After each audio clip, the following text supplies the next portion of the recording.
آپ سب کو سلامتی ہوں اور اللہ کی رحمت آپ سب کے شامل حال ہو۔ اس وقت میں ایک بات تو کہنا چاہتا ہوں، مسلم سماج کے علماء سے، مسجدوں کے اماموں سے اور عام مسلمان بھائیوں اور بہنوں سے اور مسلم نوجوانوں سے بھی۔ اور ایک بات میں کہنا چاہتا ہوں، او بی سی سماج کے تمام لیڈروں سے، بھائیوں اور بہنوں سے، او بی سی سماج کے نوجوانوں سے، اسکولوں اور کالجوں میں او بی سی سماج سے تعلق رکھنے والے ٹیچرز اور اسٹوڈنٹس سے، یواؤں سے، یوتیوں سے، اور اسی طرح دلت سماج سے تعلق رکھنے والے تمام بھائیوں بہنوں نوجوانوں سے، ان کے لیڈروں سے، ان کے سیاسی اور پولیٹیکل لیڈروں سے بھی، اور ان کے جو بزرگ ہیں ان سے بھی، مسلم سماج کے لوگوں سے ایک بات یہ جو کہنا چاہتا ہوں وہ یہ ہے کہ آپ بھارتی معاشرے کی اس سچائی کو ذرا سمجھیے۔ بھارتی سماج کے 85% لوگ او بی سی سماج سے تعلق رکھتے ہیں، یا دلت سماج سے تعلق رکھتے ہیں، ایم بی سی یعنی موسٹ بیکورڈ کلاس سے تعلق رکھتے ہیں، اور اسی طرح کے بہت سے ان کی کاسٹ ہیں، بہت سے ان کے طبقے ہیں۔ اس بات کو سمجھیے۔ میں بڑے احترام کے ساتھ علماء اور ائمہ سے کہتا ہوں، پلیز اس کو سمجھیے اور ایک ایک مسلمان کو اس کو سمجھائیے۔ یہ لوگ ہمارے دشمن نہیں ہیں، ہم تو کسی کے بھی دشمن نہیں ہیں، لیکن یہ لوگ ہمارے دشمن نہیں ہیں۔ ہو یہ رہا ہے کہ ان کو ہمارا دشمن بنا کر، ان کو کبھی کاوڑیوں کے روپ میں، کبھی کسی اور روپ میں، کسی اور یاترا میں نکال کر، کبھی کوئی اور دھارمک روپ رکھنے والے کسی کارکرم میں شامل کر کے، ان کو ہمارے اوپر اکسا کر، غصہ دلا کر ہمارا دشمن بنایا جا رہا ہے، ان لوگوں کی طرف سے جو یہ سب کر کے اپنی روٹیاں سیک رہے ہیں۔ کبھی آپ نے دیکھا ہے کہ کاوڑیوں میں کسی اپر کاسٹ کا نوجوان بھی آیا ہو؟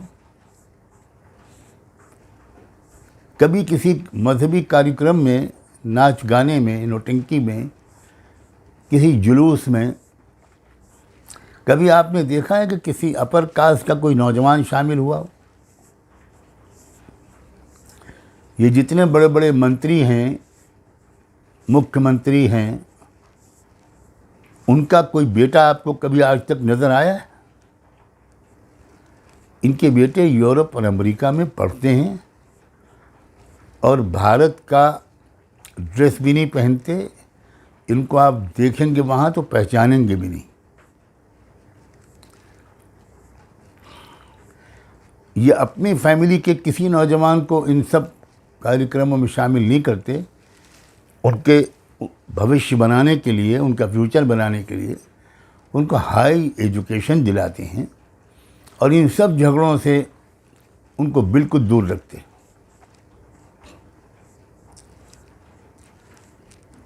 آپ مسلمان اس کو سمجھیں۔ اس لیے یہ جو کلاس ہے جو ہر طرف پھیلا ہوا ہے، یہی لوگ ہیں جن کو ہم ہندو سمجھتے ہیں۔ یہ او بی سی سماج کے لوگ ہیں جن کی آبادی، دیش کی آبادی کی آدھی آبادی سے زیادہ او بی سی سماج کے لوگ ہیں۔ 54% سے بھی زیادہ سرکاری آنکڑے کے مطابق او بی سی سماج کے لوگ ہیں۔ ان کو دشمن مت سمجھیے، اگر یہ دشمن بن گئے ہیں تو ان کو دوست بنائیے، ان کی غلط فہمیوں کو دور کیجیے، اپنے آس پڑوس میں، محلے میں آپ نظر ڈالیے۔ اصل میں آپ جانتے نہیں بھارتیہ سماج کی ویوستھا کو، آپ ان سب کو ہندو سمجھتے ہیں، اور ہندو بھی کیا دشمن سمجھتے ہیں؟ نہیں، ایسا نہیں ہے۔ ان سے جب آپ قریبی تعلقات بنائیں گے تو پھر دھیرے دھیرے یہ جانیں گے کہ بھئی یہ مسلمان ہمارے دشمن نہیں ہیں، یہ کیا ہم کو بتایا جا رہا ہے۔ اسی سماج کے لوگ ہیں جو آج بھی مسجدوں کے دروازوں پر جن کی مہیلائیں اپنے بچوں کو لے کر کھڑی رہتی ہیں کہ آپ پھونک چھوڑ دیں گے تو ان کے بچے کی بیماری دور ہو جائے گی، یہ اسی سماج کے لوگ ہیں۔ کوئی 15% اپر کلاس کے جو سماج ہے اس کے لوگ نہیں آتے آپ کے پاس، اور ہم تو ان کے بھی دشمن نہیں ہیں، اور ان میں بھی سب برے نہیں ہوتے۔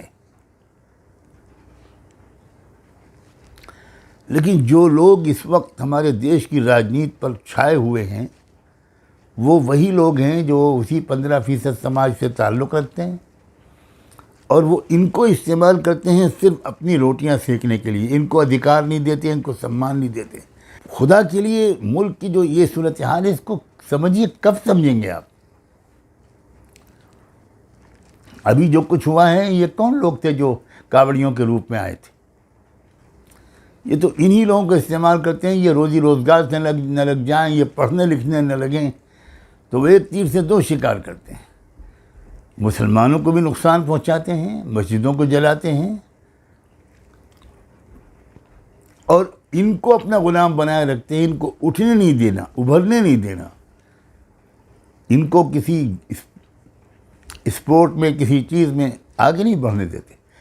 آپ سوچئے ذرا کہ اب تو جاٹ سماج کو پکار رہے ہیں کہ آ جاؤ ہمارے ساتھ حملہ کرو مسلمانوں پر۔ دہلی میں جو پہلوان لڑکیاں بیٹھی تھیں وہ بھی تو جاٹ تھیں، ان کے ساتھ کیا سلوک کیا گیا ہے؟ بال پکڑ کر گھسیٹا گیا ہے ان لڑکیوں کو۔ کسان جو سال بھر تک بیٹھے رہے اور 750 یا 700 کسان اس میں بیچارے موت کے شکار ہوئے اپنے احتجاج میں، وہ بھی تو جاٹ تھے۔ اس وقت جاٹ اپنے رشتہ دار نظر نہیں آئے، اب جب جاٹوں کو استعمال کرنے کی ضرورت پڑی تو جاٹوں کی خوشامد ہو رہی ہے۔ اس لیے میں آپ مسلمانوں سے کہتا ہوں کہ آپ ان سب برادریوں کے لوگوں سے قریبی تعلقات قائم کیجئے، کسی بھی طرح ان کی غلط فہمیوں کو دور کیجئے، رابطے بڑھائیے۔ علماء سے کہہ رہا ہوں کہ یہ بات مسلمانوں کو سمجھائیے، مسجدوں کے اماموں سے گزارش کر رہا ہوں کہ آپ یہ بات جانیے اور سمجھائیے، کی جانکاری پھیلائیے، تب آپ اس ملک کی خدمت کر پائیں گے، اس ملک میں امن و شانتی قائم کر پائیں گے، جو آپ کا مذہبی فریضہ بھی ہے اور ملکی اور وطنی فریضہ بھی ہے۔ اب جو بات میں اپنے OBC بھائیوں بہنوں سے، ان کے نوجوانوں سے، ان کے بدھ جیویوں سے یا دلت سماج کے لوگوں سے، موسٹ بیکورڈ کلاس کے لوگوں سے، ان سب سے جو بات کہنا چاہتا ہوں وہ یہ کہ آپ اپنے نوجوانوں کو سچائی بتائیے۔ آپ ذرا کہیے کہ بھئی ان لوگوں کے چکر میں نہ پڑو، تم اپنی شکشا پر توجہ دو، تم اپنی تعلیم پر توجہ دو، تم اپنے ویوسائے پر توجہ دو، تم عزت دار زندگی گزارو، ڈاکٹر بنو، انجینئر بنو، وکیل بنو، جج بنو۔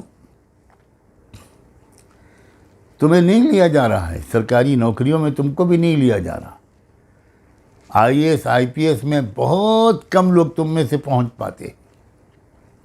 ابھی کچھ دن پہلے سروے آیا ہے کہ پورے دیش کے وائس چانسلروں میں یونیورسٹیوں کے 45 یونیورسٹیوں کے وائس چانسلروں میں صرف 4 ہیں OBC کے لوگ۔ تو میرے عزیز نوجوانوں، آپ OBC سے ہو تعلق رکھتے ہو یا دلت سماج سے یا جاٹ برادری سے، کسی سے بھی، آپ اپنے کیریئر پر، اپنے فیوچر بھوشیہ پر آپ ذرا توجہ دو، کسی کے بھڑکانے اور اکسانے میں نہ ہو۔ مسلمانوں کو بتاؤ کہ ہم آپ کے دشمن نہیں ہیں۔ اگر ہم سے کبھی اس طرح کی کوئی بات ہوئی ہو تو وہ ہماری بھول تھی، غلط فہمی تھی۔ آئیے ایک نئی زندگی شروع کریں اور مل جل کر دیش کو مضبوط کریں، دیش کو کم سے کم دنیا کی تیسری بڑی آرتھک طاقت بنائیں۔ جاٹ برادری نے، جاٹ کھاپوں نے، جاٹوں کے لیڈروں نے جس طرح کا اس وقت اسٹینڈ لیا ہے اس سے سبق لیجیے، اور یہ دیش کے اندر امن و شانتی کو بھنگ کرنے کی سازشیں جو ہو رہی ہیں، جن سے دیش ہی کمزور ہوتا ہے، وہ ختم کر کے دیش کو ہم سب مل جل کر مضبوط کریں۔ یہ ہے میرا پیغام آپ سب کے لیے، او بی سی سماج کے لوگوں کے لیے، دلت سماج کے لوگوں کے لیے، آپ کے پولیٹیکل لیڈروں کے لیے، آپ کے ٹیچرز اور نوجوانوں کے لیے، آپ کے پرشوں اور مہیلاؤں کے لیے، اپنے بھائیوں اور بہنوں کے لیے۔ آئیے ہم سب آگے بڑھیں اور ایک نیا ادھیائے اس دیش میں اپنی سوجھ بوجھ سے لکھیں۔ یہی میرا آج پیغام تھا جس کے لیے میں آپ کی خدمت میں حاضر ہوا ہوں، مسلمانوں کے لیے بھی اور آپ سب کے لیے بھی۔ میں آپ سب کے لیے نیک تمنائیں اور شبھ تمنائیں رکھتا ہوں۔ میں آپ سب کا شبھ چنتک ہوں۔ امید ہے کہ آپ میرے لیے سب دعائیں کریں گے اور ہم آنے والے دنوں میں گزرے دنوں سے زیادہ اچھے، کہیں زیادہ اچھے دن دیکھیں گے۔ بہت بہت شکریہ۔